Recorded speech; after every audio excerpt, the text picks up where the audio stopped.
उस टाइम हमें जबरदस्ती की गई है लैंड, हम देने के लिए तैयार नहीं था, कोई अपना कलीजा देने के लिए तैयार नहीं होता है। हमने अपने कलीजा दिया, जब हमने थोड़ा सा भी उस टाइम रजिस्ट किया और हमें बताया गया कि आपको जेल डालेंगे, लेकिन इस टाइम यही लोग बोलते हैं अगर आप थोड़ा सा प्रोटेस्ट करेंगे आपको जेल डालेंगे। क्या हमारे लिए जेल है?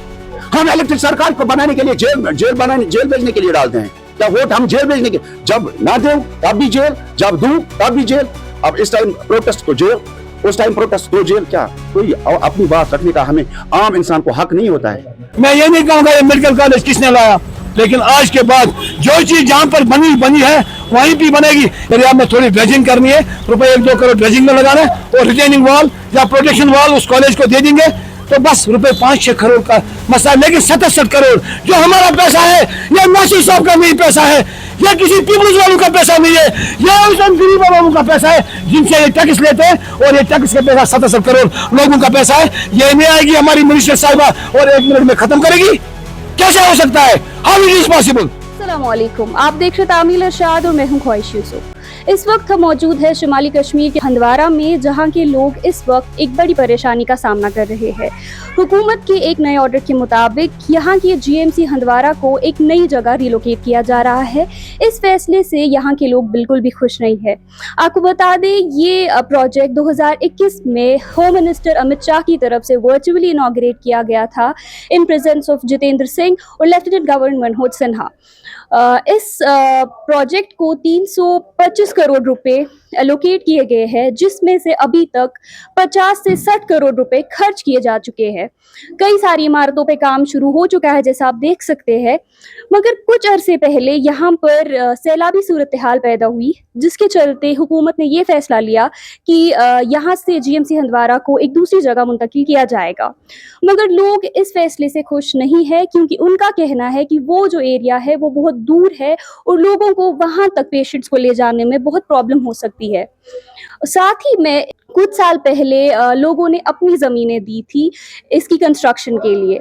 उस वक्त अपना रोज़गार छोड़ के लोगों ने अपनी ज़मीनें प्रोवाइड की थी और इस वक्त अब इसको दूसरी जगह ले जाकर उनके साथ फिर से गलत हो रहा है। आइए अब जानते हैं यहाँ के लोगों का क्या मुतालबा है इस इशू को लेकर। जी, मेरा नाम निसार अहमद है और मैं चोगल का रेजिडेंट हूँ। बदकिस्मती से ये पिछले दिनों से ये यहाँ पे अखाड़ा बन चुका है, सियासी अखाड़ा बन चुका है। एक अनइलेक्टेड मेंबर जो है उसको हमारे सर पे बिठा के रखा है, इसको हमारे ऊपर जाबिर किया है।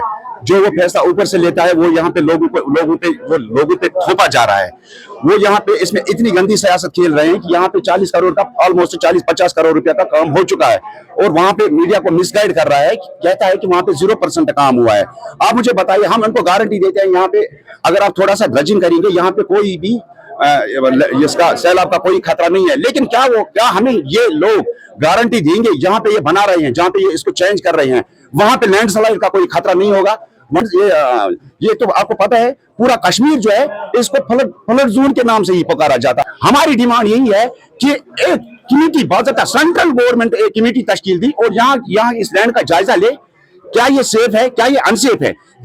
ये जो मिली भगत इनको है, इन लोगों को, अनइलेक्टेड सरकार लोगों को और जनाब हमारे ये चीफ मिनिस्टर साहब को, ये जो मिली भगत है, हमें इन पे टोटली कोई भरोसा नहीं है। हम सेंट्रल गवर्नमेंट से ये गुजारिश करते हैं कि सेंट्रल से एक टीम भेजी जाए और जिसमें कोई रिटायर्ड जज भी होगा, उसको जो वो बॉडी बनेगी उसका एक चेयरपर्सन उसको बनाया जाए, ताकि यहाँ पे एक निष्पक्ष जांच होगी, कलीन जांच होगी, ताकि हमें भी हमने यहाँ पे करोड़ों का रुपया, उस टाइम हमें जबरदस्ती की गई है लैंड, हम देने के लिए तैयार नहीं था, कोई अपना कलीजा देने के लिए तैयार नहीं होता है। हमने अपने कलीजा दिया, जब हमने थोड़ा सा भी उस टाइम रजिस्ट किया और हमें बताया गया कि आपको जेल डालेंगे, लेकिन इस टाइम यही लोग बोलते हैं अगर आप थोड़ा सा प्रोटेस्ट करेंगे आपको जेल डालेंगे। क्या हमारे लिए जेल है? हम इलेक्टेड सरकार को बनाने के लिए जेल भेजने के लिए डालते हैं क्या वोट? हम जेल भेजने के, जब ना दो तब भी जेल, जब दूं तब भी जेल। अब इस टाइम प्रोटेस्ट तो जेल, उस टाइम प्रोटेस्ट तो जेल। क्या कोई अपनी बात रखने का हमें आम इंसान को हक नहीं होता है? हमारी बात सेंट्रल गवर्नमेंट तक होनी चाहिए, ना कि इन जैसे चोरों के पास। जी, मेरा नाम रियाज अहमद मगरा है, मैं इसी चोगल का रहने वाला हूँ।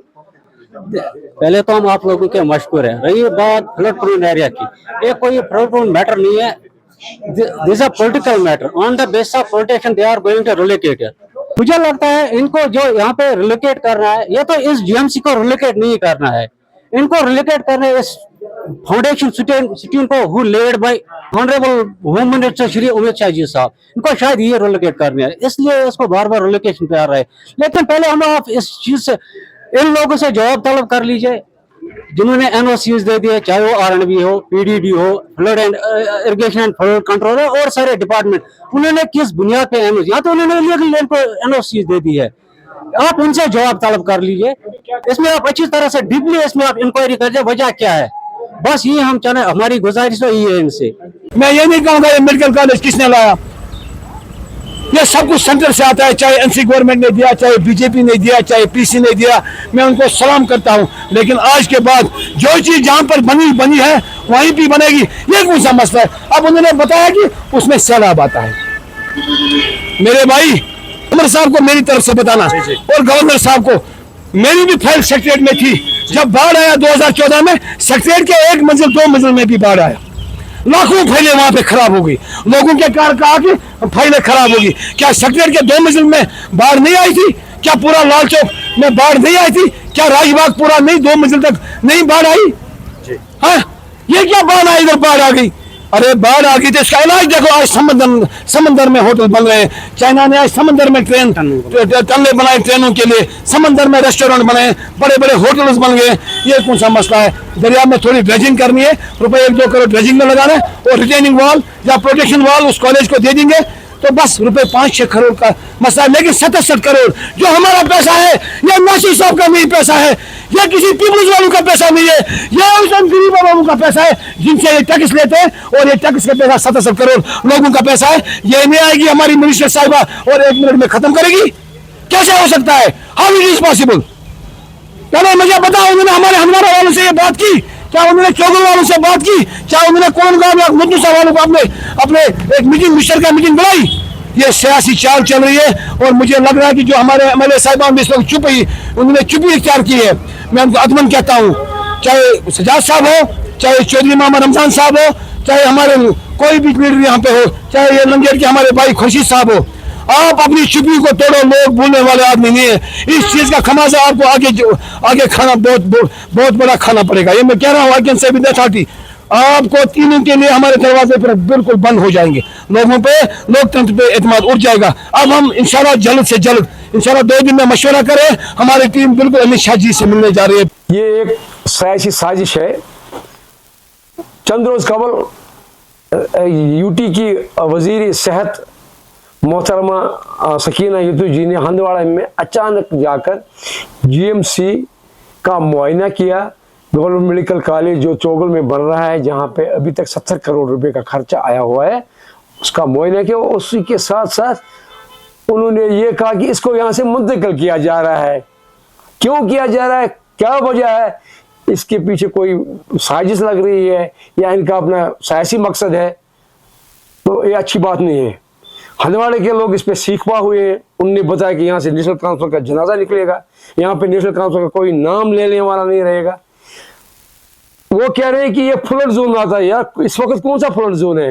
21वीं सदी चल रही है। यहाँ इस वक्त फ्लड, यहाँ पे जो है समुद्रों में इस वक्त ट्रेनें चल रही है, पुल है, होटल बने हुए हैं। ये कौन सा फ्लड जोन है? कौन सी, किस चीज का बहाना ले रहे हैं? ये बात एक्सेप्ट नहीं है, ये काबिल कबूल नहीं है कि जिस वक्त हंदवाड़ा का जीएमसी अप्रूव हुआ, उसके बाद इस पे सर्वे के लिए 27 लाख रुपए निकाले गए, इसका सोयल टेस्ट किया गया और 14 महकमों ने इसकी एनओसी दे दी। जब इसकी एनओसी आ गई तब इसका जो है कॉन्ट्रैक्ट शुरू हो गया और बिल्डिंग तामीर शुरू होगी। आज 3 साल हो गए वहाँ इस तामीर को चलते हुए, 3-4 साल। आज तक कहाँ थे ये? या इनके पास गवर्नमेंट नहीं थी? जब इनके पास गवर्नमेंट आ गई तो इन्होंने बताया इसको हम यहाँ से नुतनुसा ले जाएंगे। जहाँ नुतनुसा में पहाड़ियाँ हैं, कौन जाएगा वहाँ नुतनुसा? इस जगह से अच्छी जगह हंदवाड़ा में कोई नहीं है। और अगर इनको ये जगह पसंद नहीं है तो हमारे पास हंदवाड़ा में 400-500 कनाल जमीन सरकारी लैंड है जो बंगस रोड पे वाक़ा है, तो उसको क्यों नहीं अडॉप्ट करते हो? उसको ले लीजिए। हंदवाड़ा के लोगों ने आज बीजेपी का एप्रिशिएशन किया है क्योंकि उन्होंने इनिशिएट करके आज धरना लगाया वहाँ। उन्होंने कहा हम तब तक नहीं हटेंगे जब तक इस ऐलान को वजीर सेहत वापस करेगी और उमर अब्ला इसको वापस नहीं करेगा। इस ऐलान को हम यहाँ से हटने वाले नहीं है। उन्होंने बताया कि Amit Shah, home minister of India जो हैं अमित शाह, उन्होंने इस जगह को इनाग्रेट किया है। हम उनकी बात यहाँ पे रखना चाहते हैं, हम इनको उस नाम को मिटाने नहीं देंगे। इस पे जो है बीजेपी वालों की बहुत एप्रिसिएशन हो रही है। वहाँ उन्होंने वहाँ पे धरना दिया है और कह रहे हैं कि हमारे होते हुए यहाँ से कोई मुंतकली नहीं होगी, जीएमसी यही रहेगा, यही रहेगा। इस वाक़े को एक बड़ी तहकीकाती कमेटी बिठा दीजिए और इसमें जो फैसला सामने आएगा वो लोगों के सामने लाइए। इस तरह से हंदवाड़ा की जीएमसी को साजिश का शिकार न बनाइए। वहाँ पे जो काम हो रहे हैं काम होने दीजिए और जो जीएमसी की तामीर है उसको मुकम्मल होने दीजिए। हंदवाड़ा तहसील जो था ये बहुत बड़ा तहसील था, इसको तहसील वत्रमुछीपोरा कहते थे। गुरेज, HMT, बारामूला, कुपवाड़ा, ये सारा एक ही पहले था तहसील वत्रमुछीपोरा। लेकिन हंदवाड़ा के साथ हमें हमेशा नाइंसाफी हुई है। जब इसको डिस्ट्रिक्ट देना था उस वक्त कुपवाड़ा को डिस्ट्रिक्ट दिया गया, हंदवाड़ा को वही तहसील रखा गया। अब जो है लोगों की मांग है कि ये डिस्ट्रिक्ट के लायक है, इसको डिस्ट्रिक्ट भी चाहिए। उन्होंने सेंट्रल गवर्नमेंट वजीर आजम जनाब नरेंद्र मोदी से गुजारिश की है कि हंदवाड़ा को डिस्ट्रिक्ट ज़ुमरे में लाया जाए। कुल मिलाकर हम इस नतीजे पर पहुंचे हैं कि अगर सरकार वाकई सिंसियर है हंदवाड़ा के लिए तो इसको जो है, अगर इनको लग रहा है ये फ्लड जोन है, यहाँ से फ्लड आ सकता है, सैलाब आ सकता है, पानी आ सकता है, तो 5-6 करोड़ रुपए लगा इसमें और ये खर्चा कीजिए, प्रोटेक्शन बंड 5-6 दे दीजिए। इससे एक तो जीएमसी भी बच जाएगा, दूसरा जो है इलाके, इसके इलाके जो मातहत इलाके वो भी बच जाएंगे, उससे गवर्नमेंट का जो है वो नाम रहेगा। इस तरह से इसको इस जगह से मुंतकिल करना ये नाइंसाफी है। लिहाजा इसको जो है इसी तरह से कंक्लूड कीजिए, बंड लगाकर ये मामला हल कर दीजिए।